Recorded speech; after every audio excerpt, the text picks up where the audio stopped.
Good morning. Welcome to your program, Agenda, here on Cignal TV, One News, Channels 8 and 250. Thank you for being subscribers of Cignal TV, and thank you for those of you who catch us via Facebook, on YouTube, and on the Cignal Play app. Thank you also if you're one of those who like to catch us on our replay. Maraming salamat po, and we do hope that today, which is June 22, 2023, Thursday, will start out as a morning, a good morning, a morning of refocusing or of determination, a morning of positivity for all of you. Sana po maganda ang araw ninyo and maganda ang gising nyo. Thank you for joining us, and today we are going to have a double feature. For those of you who are not aware of what double features are, back in the 60s, maybe even in the 70s, actually mostly in the 60s, 50s, 60s, movie houses, the cheap neighborhood movie houses would feature two movies in one program. So in the morning they will show two movies for the price of one. So, but today our double feature has to do with SIM cards, okay? Because apparently the government, the DICT, the law enforcers had arrested someone or a group of people who were selling registered SIM cards. Yes, you heard me right. SIM cards that were registered in someone else's name. So medyo alamin natin because eto na naman, gumawa na naman ng paraan. Okay, crooks have found a way to make money out of SIM cards. But this is no laughing matter, because if those SIM cards end up in the hands of scammers, terrorists, etc., then the victims will all pay the ultimate price, especially if it's your name on the SIM card used by a terrorist. Let's find out what happened, how it happened. We will tackle that later. And then, for those of you who are looking forward to your August vacation or July ba? I don't know. I'm already confused with the school calendar today. We will be speaking with someone regarding the movement in Congress to bring back the school calendar for grade school to the original summer in April, May, I think. Okay, but anyway, we will discuss this effort to bring back or return the school calendar for grade school and high school back to the original 1960s or 90s version. Okay, but before that, let's go to our daily starter. And this daily starter I picked up from a guy named Dan Peña, who is supposed to be one of those guys who understand business, speaks a lot on business, quite known in the United States. And he mentioned something that he picked up from a movie. And the movie is The Sound of Music. Kakaibang daily starter. Gab, could you please roll out our daily starter? Okay. Supposedly, this comes from the movie The Sound of Music, but it goes, you can't have a dream come true unless you have a dream, okay? And this is quite interesting, and it's also something that is near to me today, okay? Something I was reflecting on today. You can't have a dream come true unless you have a dream. And some of us, like people my age, we kind of go through life, accomplished many things. A lot of dreams have come true. We've pursued so many projects, overcome so many challenges. And when you become elderly or senior or become a senior citizen, those dreams become far and few.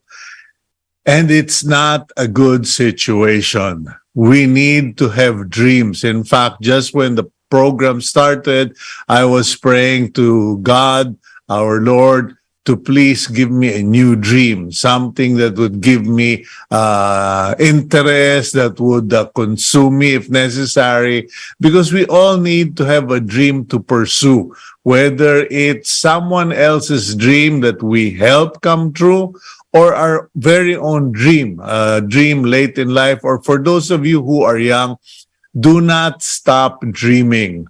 By God's grace, I have made many of my dreams come true by hard work, by partnership, by working with the right people.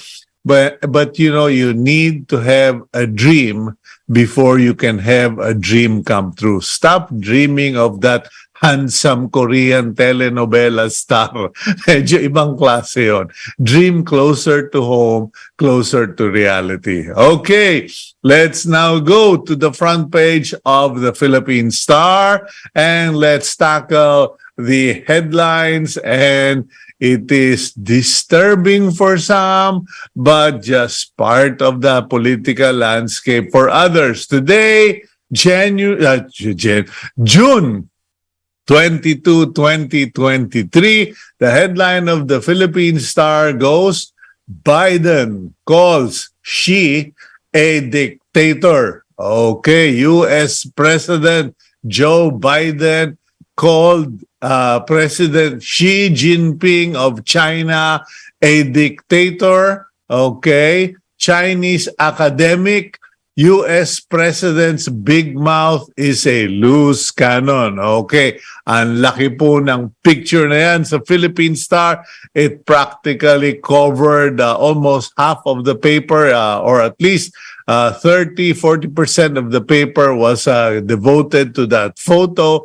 But mind you, just as a little background, political season po right now. There's elections towards the end of the year, etc.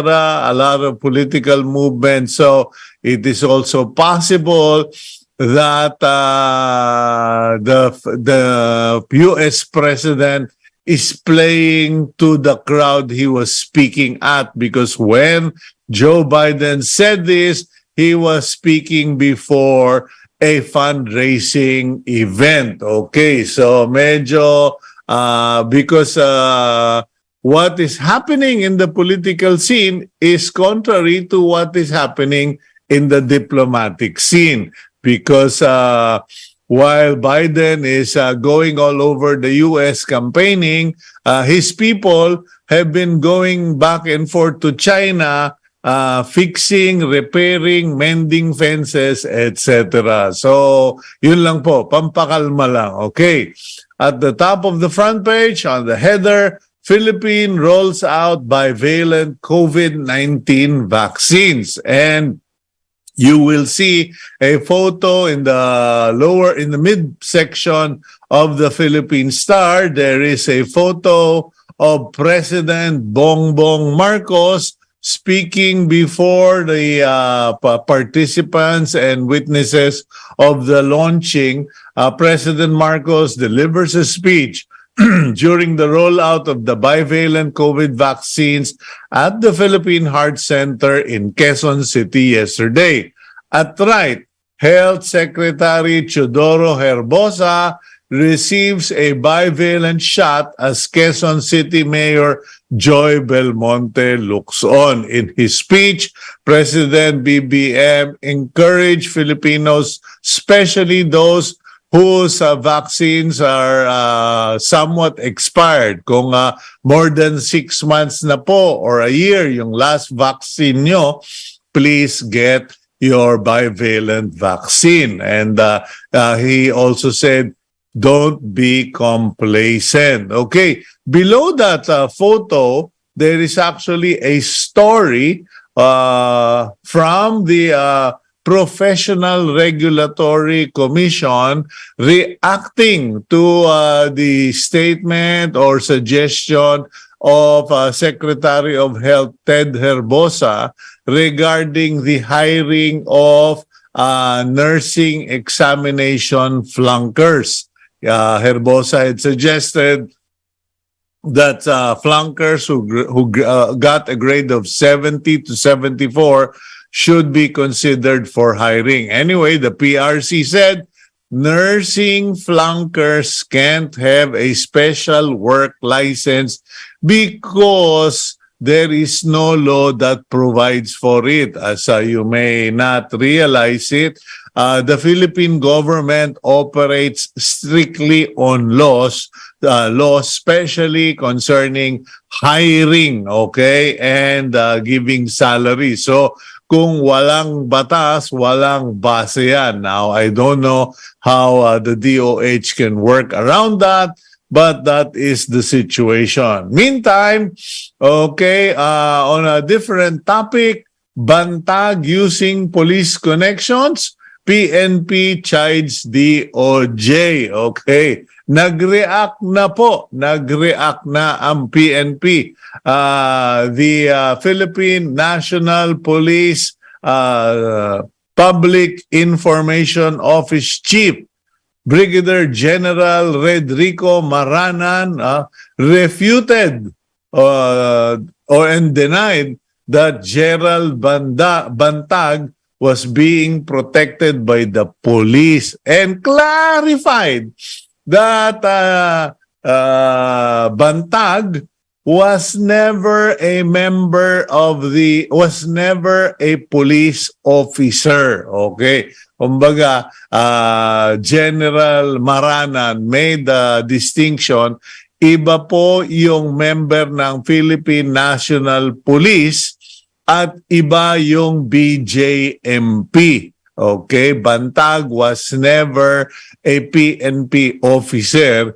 He was a jail management officer. Ayan. So binakbakan, or at least the PNP refuted the spokesman of the DOJ for making such careless remarks. Okay, careless whisper. Okay. Anyway, unfortunate news, 8 PAL flights canceled. Okay, 8 PAL flights were recently canceled, and they're all 8 international flights of Philippine Airlines from the Ninoy Aquino Terminal 1 were canceled. It was due to grounding of several PAL aircrafts. The affected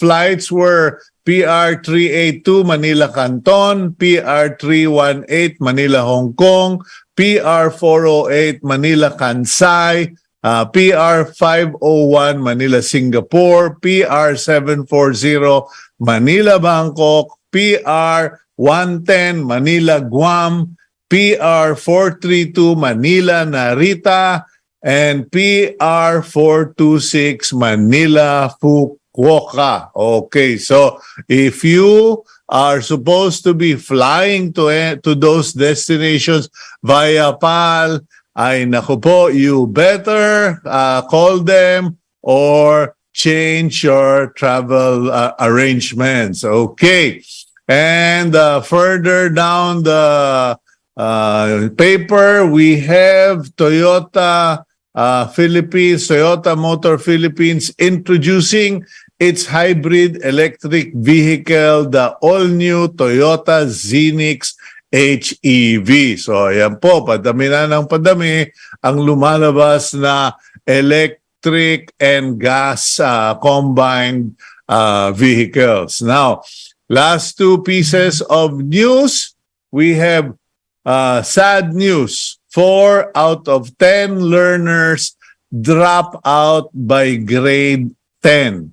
So in other words, 40% of students who enroll in school in the Philippines drop out and never make it beyond grade 10. So we have K to 12, grade 10 pa lang, 40% nawala na. Okay, so that is now a cause for concern, and it is something that was raised by Senator Sherwin Gatchalian, which we here in Agenda will definitely be picking up on.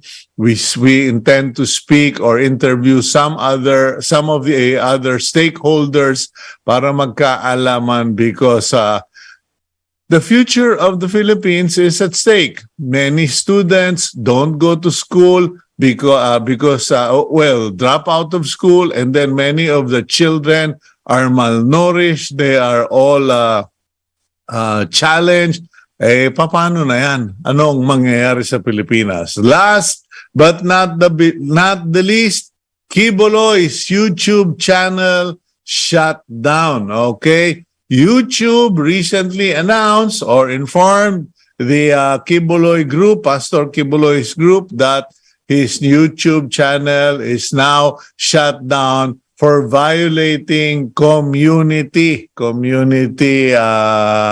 values, etc.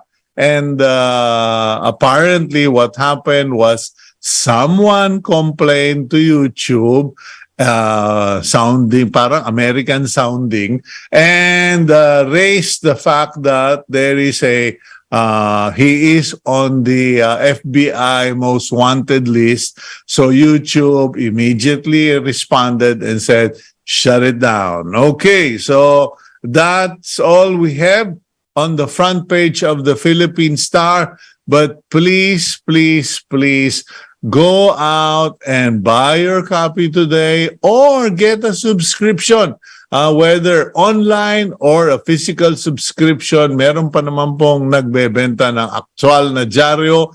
And so get all the information that could lead you in terms of business decisions, understanding business trends, political developments, and fashion and lifestyle. Okay, so let's now go to our main program, where we are supposed to discuss two topics. One would be the SIM cards, and the other one would be about the school calendar. Let's go for a quick break. When we return, we will start the interview.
The Philippine National Police Anti-Cybercrime Group reminds the public that selling registered SIM cards is illegal. Last week, a Taiwanese and his 2 Filipino cohorts were arrested in Bulacan for selling around 7,000 registered SIM cards.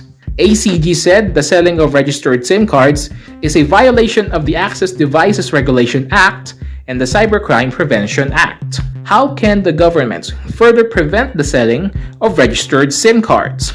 Let's discuss that on today's agenda. Alex Ramos is the Executive Director of the Department of Information and Communications Technology's Cybercrime Investigation and Coordinating Center. Prior to this, he was DICT's Senior Cybersecurity Advisor. Ramos had also worked in the cybersecurity division of various private companies. Okay, good morning, Usec, Alex Ramos. Welcome back to the program, sir. Good morning, Cito. Okay, our topic for today is regarding yung nabust ninyo, the arrested Taiwanese and 2 Filipinos who had 7,000 SIM cards. Akala ko 4,000 lang, 7,000 pala yun. Could you please give us a update or a backgrounder on that case? Ganito po yun. Alam nyo, nagdalasura ang mga sindikato ngayon dahil malapit na mag-end yung kanilang mga MO, mga modus operandi of smishing and phishing, no? Dahil sa SIM card registration, after that, mahirapan na magparehistro. So, naglalasura, so to speak, no? Now, but that is not the first time na may nahuli ang ating kapulisan, no? But early this year, meron na tayong mga discuss sa mga nahuli, pero maliitan lang, mga nagbebenta ng mga pre-registered SIM cards. Now, ito, malaki ito, no? Dahil sa Bulacan naman ito, mukhang tinarget nila yung mga kababayan nating kapuspalad at nirerehistro yung mga pangalan sa maliit na halaga at para magamit nila sa kanilang mga modus operandi sa pag-smishing and phishing. Oh, okay, Usec, Alex, can you explain that? Kasi when my wife mentioned that to me, sabi ko, paano nangyari yun? How does it work? So, 7,000 SIM cards, okay. Now, were they being registered under legitimate names? Parang registration service lang ba? O talagang they got the names of people or invented the names? Pasensya na, Usec, ha? Medyo curious talaga ako dito. Ganito yun. Online, meron mga nangangalap na kung interesado kayo magkaroon ng mabilisang pera, no? Of course, targeted itong ating mga victims, no? Yung sa maliit na halaga, you will be enticed to register your SIM card in your name and then you will get money, bibilihin nila yon. Ganun ang nangyari dyan. So pero hindi siya overnight na ginawa to ng mga grupo ng Taiwanese, no? It took a certain period for them to collect that much. Palibasa, online, madali makahanap ng participants, mabilis sila na i-collect ito. Now, that is one method. The other one, of course, alam na naman natin na may para-paraan din yan na pag-rehistro na using fake identification, yung mga may profile na list sila ng isang tao, tapos yun, nire-rehistro nila online din. Okay, so parang yung ginagawa dun sa mga fake Facebook accounts, mga fake na mga social media accounts, they get the face of someone somewhere, they get the first name of someone somewhere, etc., etc. Pagkatapos, yun ang nire-rehistro. Nire-rehistro nila. And then, isa sa mga discoveries namin, pati yung ID na ginagamit for, di ba, kailangan ng registered the government ID. Pati yung meron kami nakita isang bulto na ino-authenticate pa namin kung genuine na government ID o hindi. So yun ang ginamit naman for this purpose. We are still working with that government agency to ensure muna, no, na kung napepeke sila o hindi. And we are in that process kasi last weekend lang ito nangyari. So nangangalap talaga kami at sinusuyod namin to ensure na yung mga defect ng ating SIM card registration hindi widespread. And then, so what's happening is these are all registered, nakarehistro sila online, hindi ito physical registration.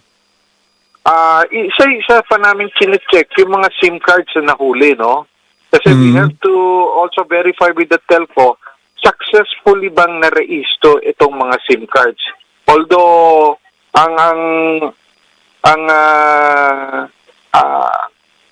paniwala natin kasi meron tayong mga agents, no, parang buy-bus type na operation. Naghahanap kami ng mga prepaid pre-registered SIM cards, no. So nagpakita naman ito ng sample. So nung tinest, okay, nakapag-rehistro. So nagkaroon ng deal. Pwede bang makapag-deliver ka ng 300, 1,000, parang ganon. So, hindi naman namin nakala madami palang dala according sa aming mga kapulisan. So, meron siyang nakapakete na ng mga SIM cards. Ang deal was bibili na 300 piraso lang muna. It's a secondary test buy to see kung kaya niya mag-produce ng bulto. Marami palang dala. So, pati yung ibang SIM cards na hindi pa natin nakikita kung totoong pre-registered o hindi. What's important is that taken from the suspects were at least 7,000 SIM cards. Okay, so I would suspect, Usec, na because online registration is purely AI or artificial intelligence, medyo malulusutan talaga tayo doon. What is the DICT planning to do about that if that is the case? Actually, kahapon si Secretary Ivan, no, kasama namin ng NTC, NPC at yung mga telcos, we were discussing itong mga events na nangyari last weekend. And we're asking, pwede ba si telco i-double time yun naman pag-authenticate itong mga nahuli kung totoo o hindi, no? Na mga pre-registered SIM cards and how, ano yung history ng kada account, paano ba na-authenticate yan? Yun ang inaalam namin ngayon. Of course, pinag-usapan din namin iba pang safety features including the vetting process. So magkakaroon tayo na pre-post kahapon, magkakaroon ng secondary vetting process to cleanse the registered SIM cards already. The NTC will come out with a circular on that for that purpose to ensure na malinis yung registration system ng mga telcos. Okay, so what about beginning with the vendors? Kasi parang ang nangyayari dito, yung vendors, benta lang ng benta, retail, walang resibo, unregistered yung vendor. Will that be included in the vetting process where SIM card vendors from telco down to distributor, down to retailer need to be registered, they must have receipts, addresses, etc.? Meron ho tayo early on for the IRR, no, na may require si telco, okay, the first level ng pagbebenta mo, yung mga distributor, di ba? So the distributors are registered with the telcos. Okay. Sila yung bibili ng 10,000 SIM cards, okay? Kasi ibibenta nila for profit, di ba? Yes. Tapos yun, kailangan gumawa ng listahan itong mga distributors kung kanino nila ibebenta na dealers. So may second layer tayong tagabenta. Yes. Yung dealers have to have a form of record book, no? Na kung saan sila pupwesto at kung ilang SIM cards ang binili nila, including the numbers. So, madali i-trace ngayon kung saan nabenta ang particular SIM card at sino ang nagbenta. So, from the dealers, meron silang mga agents. So, that's the third layer ng pagbebenta. Ito yung mga nasa mall na, no? Yes, sir. So, sila naman, they are required na kada benta nila, they have to ensure na meron silang record of sale. So, whether it is the original OR or yung invoice na kailangan nililista nila at isasubmit sa kanilang dealer upwards naman ng reporting. And then there will be a, kumbaga sa auditing process, meron tayong reconciliation. So that in case of magkaroon ng ganitong kaso, madali matrace. Now, all of these records will be in custody of the telco. Hindi ho na sa gobyerno, no? Ang telco ang namamahala sa mga ganitong mga record. That is the responsibility. Okay, So, kasi ang ito, iniiwasan itong mga- natin dito yung mga burn phone, yung mga scam phone, at saka yung mga ginagamit ng mga terrorist. Yes. Itong mga bagong SIM cards na binibenta are not activated, okay? For that to be activated, the buyer must register it. May option siyang magpa-assist doon sa agent na i-rehistro. Okay? So, on the Okay. spot, pwede silang i-assist to register it. Or they can do it at the comfort of their homes. So, yun ang mga options ng buyers. In the case of the 7,000 SIM cards, they're all registered under someone's name. Ngayon, yung mga pangalan na yon were harvested online, social media, or bara-barangay, and people were given money just to include their name and their SIM card. Ano yun? Sinorender ba nila yung SIM card nila or tinransfer lang yung pangalan nila as far as the confiscated cards are concerned? Okay, ganito po yun. Alam natin na 7,000 ay 7,000. Napakarami po yan, no? Isa-isa Yes. po yung ino-authenticate.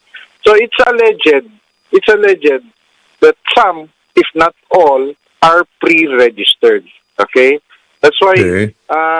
binigay namin ang responsibility sa telco, no? Pwede niyo bang i-authenticate itong mga numero na ito? Para malaman natin dun sa 7,000 yun, kung lahat yun are pre-registered or not. Kasi meron doon, nakapakpan, kumbaga sana nakaselyo pa. So, of course, there is an attempt, there may be an attempt to register it.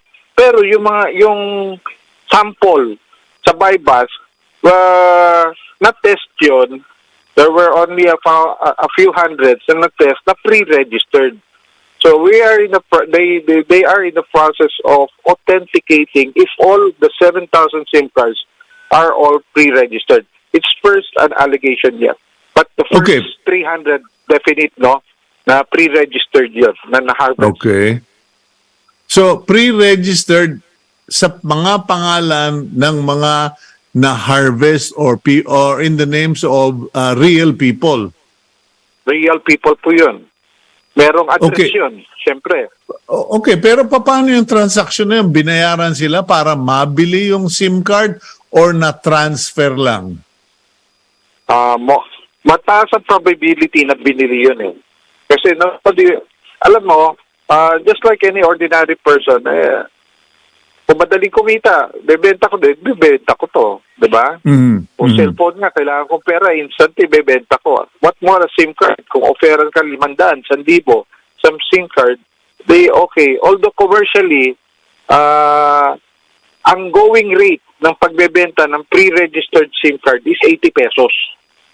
Yan ang going rate sa black market natin. So, kung ikaw ay may isang pre-registered SIM card, bibili niyan sa'yo ng at least 80 pesos. Okay, but at the end of the day, ano ang gamit nila dyan or what is the intended purpose? Kasi 7,000 SIM cards, ano ito? May call center? Meron bang ini-export ba ito? Paano ba ito, Usec? Correct po kayo dyan. Bakit kailangan ng bulto, no? One is, of course, alam natin, pagbebenta ay kumikita. Pero ang nakita namin dito, itong mga pre-registered SIM cards, kinakargahan uli ng laman para gamitin ng isang grupo, isang individual, for phishing and smishing purposes.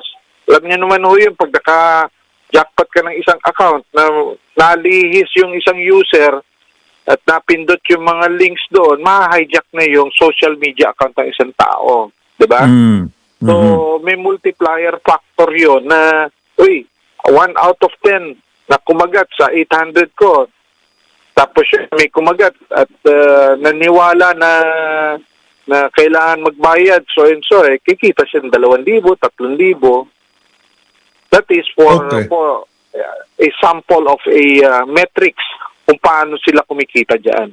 Okay, so on one hand, they can actually bring those pre-registered SIM cards, create a marketing system, pwede silang magbenta retail all over the country sa mga taong tamad, igno, or don't know how to do the registration, gusto bumili na lang, number one. Number two, pwedeng magbenta sa mga tao na mga gusto may burn phone sila, o para sa may nakatagong secret girlfriend or something.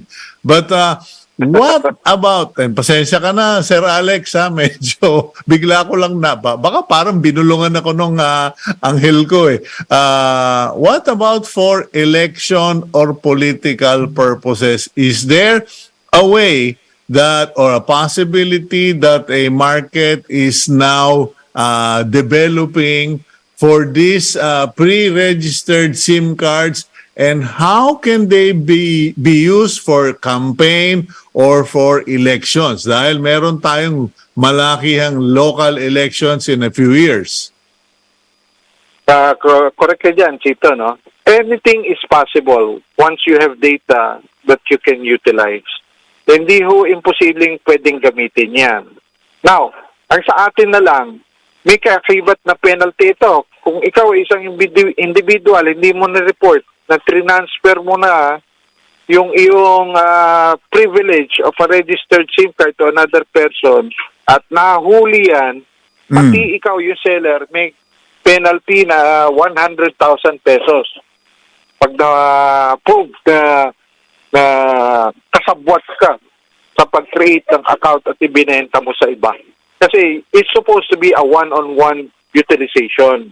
The only reason na hindi ka ulihin, pag maagap mong na-report na either namatay na ang user or giniba po na yung number at or nawala, kailangan, parang sa ating credit card, kailangan mo i-report agad, otherwise matcha-charge ka, di ba? So, ganun din ang process dyan.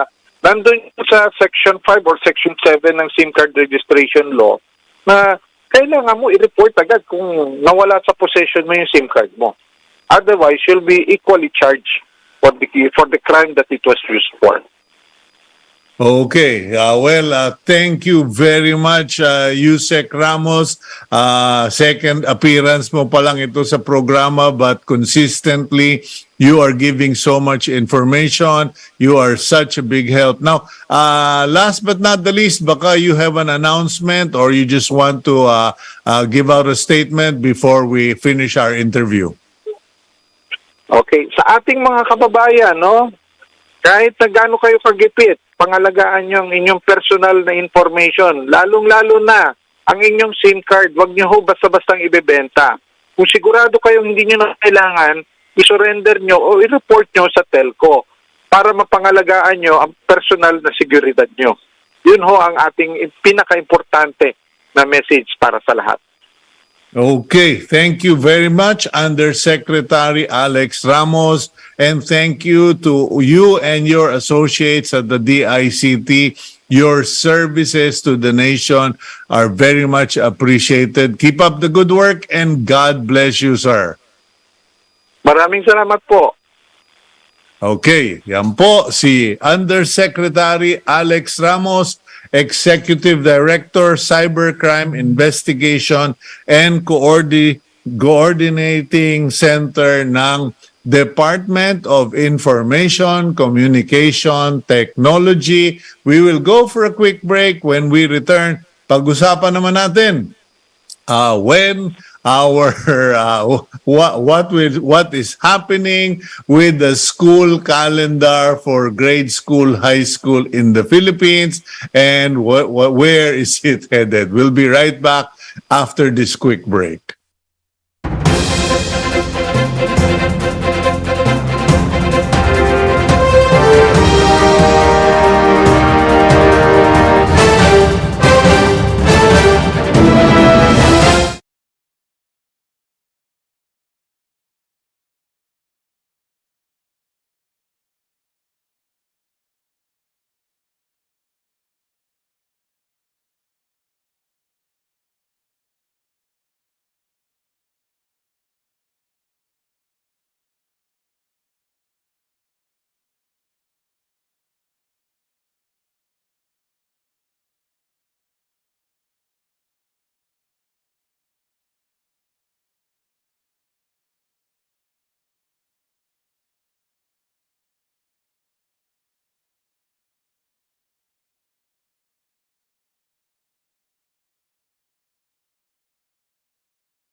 The Makabayan bloc recently filed a bill that would revert the 2024 to 2025 school calendar of their pre-pandemic schedule to their pre-pandemic schedule of June to March, with students going on break in April and May. This comes after complaints from teachers and students about the difficulty of holding classes during summer. For their part, public school teachers welcomed the bill, as they don't want to repeat enduring intense heat when doing their jobs in the classroom. But according to Senator Sherwin Gatchalian, instead of crafting a law, a dialogue with the Department of Education should be top priority. What immediate steps must then be taken? Let's discuss on today's agenda. Vladimer Quetua currently serves as the chairperson of the Alliance of Concerned Teachers. ACT is the largest non-traditional teachers organization in the country, which works for the economic and political well-being of teachers and all other education workers, as well as for genuine social transformation in the Philippines. Good morning, Teacher Vlad. Welcome back to the program. Magandang umaga, Sir Cito, sa inyong libo-libong tagapakinig at taga-subaybay. Okay, kung mamarapatin mo, could you give us an update? The Makabayan bloc wants to push for returning the school calendar to pre-pandemic status. Ngayon, ano ba ang sitwasyon sa Kongreso? Marami na ba kayong BFF na sumusuporta sa Congress or kayo pa rin ang bukod tangi? Well, isang paglilinaw lang, Sir Cito, no, hindi po ako miyembro ng Makabayan, no. Yes, I alam ko, Teacher Blood, pero sa pinag-uusapan ng mga Okay. kabaro ninyo, may mga sumusuporta ba maliban sa Makabayan Block? Because unless you have a groundswell in Congress, nako po, mauubos lang laway nating dalawa, walang mangyayari. Oo, actually, tama yan, sir. Actually, kapapile pa lamang ng House Bill, no, nito lamang nakaraang Lunes, no, House Bill 8550, no, na kung saan yung sinasabi nito ay pagbabalik nga ng pre-pandemic calendar, no. Sa ngayon ay umaasa kami na magkakaroon ito ng suporta hindi lamang sa Kongreso kundi sa Senado. Kaya tuloy-tuloy yung lobbying namin, Sir Cito, sa hanay ng mga teachers, no, ng mga unionistang teacher ay maglalabing kami sa mga pagbubukas ng zona. Okay, now, Teacher Vlad, matanong ko lang. Kasi marami sa mga Pilipino, medyo parang hindi na nila nasasagap. They're not aware of what's happening. Ano ba ang punot dulo? Ano ba yung bakit ngayon pilit na gusto ng mga teachers, ng mga estudyante, ibalik na lang dun sa original April to May summer vacation and June to March school calendar? Okay, kailangan maitanong din ano ba ang dahilan bakit ito naging Agosto, no, of last year, no? Kung matatandaan po natin, dumaan tayo sa pandemya, no, walang klase definitely noong 2020, 2021, tapos supposedly bubuksan ng klase ng June ng 2022, pero dahil umiral uli ang tinatawag na surge, no, ng panahong iyon, nabinbin uli ng 2 buwan. So kaya naging Agosto ito, no? Kaya ngayon, na-experience namin, naranasan namin ngayon, Sir Cito, noong panahon ng Abril at Mayo at sa kasalukuyan, kahit nag-uulan ngayong Hunyo, ay napakainit, no? Sa katunayan, yung huling tinatawag nating quarters o sa senior high school, ang tawag dyan ay final term, ay marami kami mga estudyante talagang nagkakasakit. Ang mga kapwa-guro namin ay hindi naman batid siguro ng no? Marami nang matatanda, mga nasa twilight zone, ay nagkakasakit at na-hospital, no? Kaya tingin namin mas maraming maraming naapektuhan pag panahon ng tag-init para sa tag-ulan. Okay, so yung timing talaga, yung season, kasi parang sabi rin ng mga nasa Kongreso at Senado, let's make it international, mag-align tayo sa global calendar or international calendar na mag-umpisa tayo Agosto. Pero yun na nga yung problema Sila, they are in the west, we are in the east. Tayo ay in the hot sun. Sila naman mas malalamig ang kanilang temperatura. So medyo yung philosophy is not connected or linked with reality. So ngayon, maraming estudyante nagkakasakit, nahi-heat stroke, mga teacher nagkakaproblema. Sabi mo nga, maraming public school teacher ngayon ang medyo nasa malapit nang sumama sa senior division. Ito ba maghiwalay na ang decolor sa puti pag pinush ninyo, or ito ay appeal na laang sa mga congressman na parang awa nyo na maawa kayo sa teacher at sa estudyante? Well, tuloy-tuloy, no, Sir Cito, no, actually, yung binanggit nga ng isang mambabatas, no, na hindi na kailangan dumaan ng batas, kundi isang dialogo lamang. Ang masakit kasi, Sir Cito, mula noong 2022, no, yung mga karaigan ng guro ay dinadaan namin dito sa sulat para magkaroon sana ng dialogo, no, pero walang nangyayari pa hanggang ngayon, Sir Cito Kaya tingin namin, mukhang kailangan talaga din ng isang paraan pa, no? Ito nga yung pagkakaroon ng isang batas para dito, no? Tingin namin, wala namang imposible, no? Para doon sa mangyari mga bagay-bagay Kaya tingin namin, hindi pa naman kailangan sigurong paghiwalayin ang puti sa decolor, no? Kailangan pa rin talaga mag-usap-usap, no? Ang masakit nga lang hanggang ngayon. Sa katunayan, Sir Cito, ay itong hinapag namin sa Kongreso ay susulat din kami bukas sa Department of Education kay Secretary Sara, no, ating Vice President President, no, napakinggan yung clamor talaga ng mga estudyante, no, at saka mga guro, no. Lalo pa ngayon, Sir Cito, no, papasok ang July, ay tapos na sana yung panuroang 2022-23 pero tuloy-tuloy pa rin ang trabaho ng mga guro. Okay, now, matanong ko lang, ano ang position or pahayag ng mga LGU? Because marami hindi naintindihan that public education, public schools from grade school to high school or grade school nga, apektado rin yung local government officials dahil kabahagi nyo sila, may taya sila dyan, may pondo silang nilalagay. Ano ang posisyon ng mga mayors dito sa bagay nito and governors?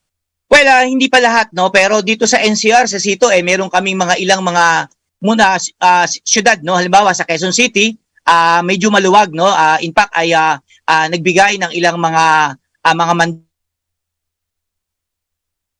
mandato, provision, halimbawa yung pagluluwag sa mga schedules, pagbibigay ng mga ventilador, no, at ilang mga pwedeng makatulong sa mga estudyante, no, hindi, pero at sa mga kaguruan. Yung Teacher Vlad, yung pagbabalik ng academic calendar to June to March, ano ang nagiging posisyon ng Metro Manila mayors, for instance? Well, pabor din sila, lalo na dito sa Metro Manila, no? At sa dialogo din namin ay humingi nga din, actually, malusog at tuloy-tuloy yung aming ugnayan dito, no, pero sabi nga natin hindi rin sasapat kapag sila, no, kaya nga maganda rin sana magtulungan hindi lamang dito sa NCR, no. Sa katunayan nakikipagdialogo din kami sa ilang mga lugar na napakainit, halimbawa diyan sa Region 1 saka sa Region 2, ito talaga yung maiinit Sir Cito, halimbawa sa Isabela saka sa Pangasinan, saksakan talaga ng init yan para nako sa Tugigaraw lang. Tugigaraw, yes. Sa Isabela ay ako'y kabisado ko yan dahil nakapagbigay kami ng mga seminar sa BIMEG diyan sa lugar na yan. Yan ang isa sa mga kinakatakutan naming lugar pagdating sa init ng araw dahil talagang hihimatayin yung hindi nag-iingat sa init. Opo, tama po. Okay, so ano yung mga balakin? Ano ang mga pinag-uusapan ninyo ngayon sa grupo? Well, nabanggit ko nga po, bukas ako ay pupunta, kasama ko ang mga teacher leader dito sa NCR. Kami ay merong hihapag na sulat at sana ay makipag-usap, no, sa amin ang kalihim. Sa katunayan kasi pangatlong sulat na namin to, Sir Cito, hindi pa kami hinaharap. So isa po yan, no. Okay.